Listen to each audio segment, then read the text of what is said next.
Olá, meus alunos, minhas alunas, queridos amantes do direito constitucional, colados com o LD. Toda hora é hora, todo lugar é lugar. Minha gente, um seguidor aqui do canal pediu para que falássemos sobre os tratados internacionais sobre direitos humanos. E eu quero trazer esse assunto sob 3 perspectivas. Primeiro, eu vou trabalhar o próprio artigo 5º, parágrafo 3º, que traz os requisitos para que um tratado internacional sobre direitos humanos seja equivalente à emenda constitucional. Depois, eu quero trazer para vocês a seguinte informação. Será que todos os tratados internacionais sobre direitos humanos são equivalentes às emendas constitucionais? E quero terminar essa abordagem trazendo uma discussão doutrinária para definir se esse procedimento do artigo 5º, parágrafo 3º é um procedimento obrigatório ou é um procedimento facultativo. Então vamos para o primeiro tópico sobre tratados internacionais sobre direitos humanos. Artigo 5º, parágrafo 3º, inserido na Constituição pela emenda 45 de 2004, a chamada reforma do Poder Judiciário.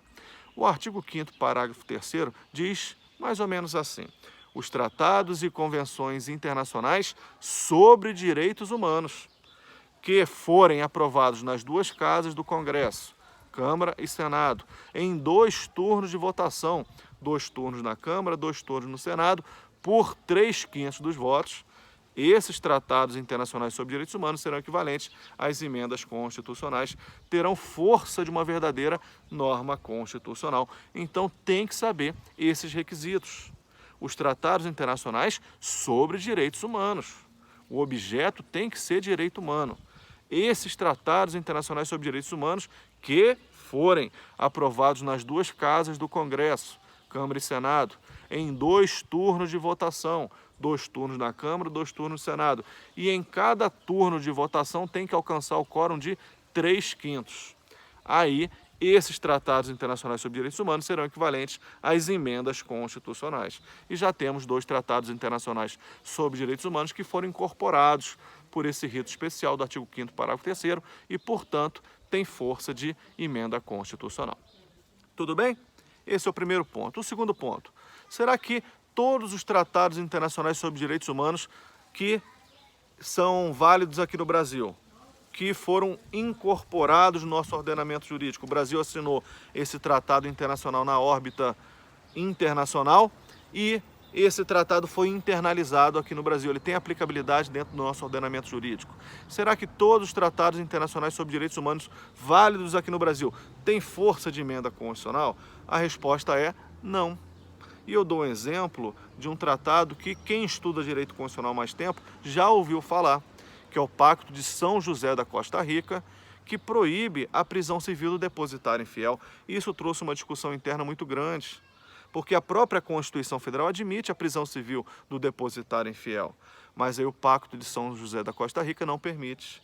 Aí o Supremo teve que enfrentar isso aí. E aí, pode ou não pode prender o depositário infiel? O Supremo disse que não pode. Disse que não pode e falou que os tratados internacionais sobre direitos humanos que não tiverem força de emenda constitucional, eles terão status de supralegalidade. E foi o que aconteceu com o Pacto de São José da Costa Rica. Ele tem supralegalidade. E o que isso significa?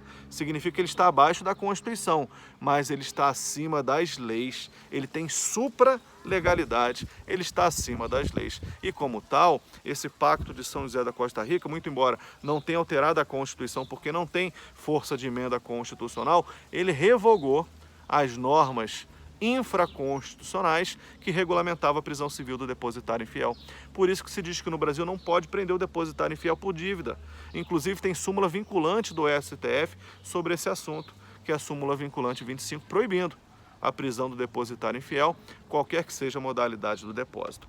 Então, turma, como é que fica os tratados internacionais sobre direitos humanos dentro do nosso ordenamento jurídico? Ou o Tratado Internacional sobre Direitos Humanos tem status de norma constitucional, ou ele terá supralegalidade. Só os dois? Só os dois. Se o objeto daquele tratado internacional for direitos humanos, ou terá status de norma constitucional, se seguir o rito do artigo 5º, parágrafo 3º, mas se não seguir, terá status de supralegalidade. Beleza?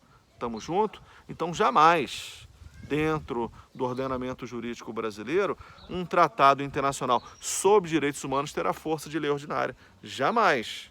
Quem tem força de lei ordinária é um tratado internacional comercial, por exemplo. Mas se o objeto for direitos humanos, ou terá força de emenda constitucional ou de supralegalidade. E só terá status de emenda constitucional se incorporado pelo rito do artigo 5º, parágrafo 3º. Mais uma vez, tem que tramitar nas duas casas do Congresso, Câmara e Senado, em 2 turnos de votação por 3/5 dos votos. Tudo bem?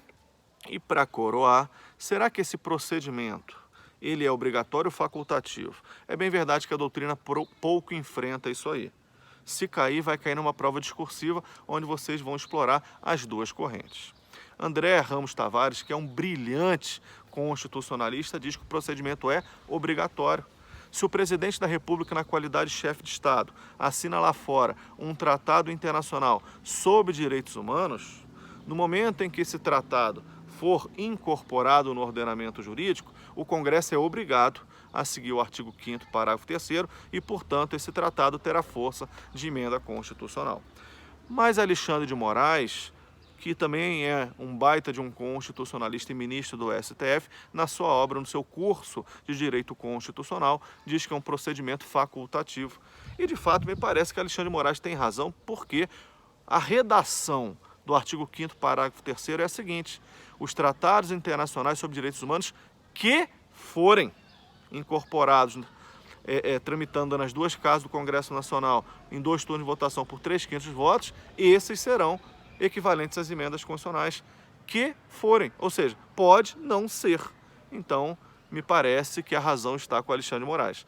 Só que isso é pouco enfrentado na doutrina, então não posso cravar que tem uma doutrina majoritária nesse sentido. Então, numa prova discursiva, vamos citar as duas correntes. Beleza, minha gente? Então é isso. 3 tópicos sobre tratados internacionais sobre direitos humanos. Primeiro tópico, artigo 5º, parágrafo 3º, tem que saber. Um tratado internacional sobre direitos humanos só será equivalente a uma emenda constitucional se cumprir os 3 requisitos. Tem que tramitar nas duas casas do Congresso, em 2 turnos de votação, por 3/5 dos votos. Um tratado internacional sobre direitos humanos só será equivalente a uma emenda constitucional se seguir esse rito. E se não seguir, terá o status de supralegalidade. E o procedimento obrigatório facultativo, a doutrina diverge, vamos citar as duas correntes. Beleza? Compreenderam tratados internacionais sobre direitos humanos numa profundidade máxima?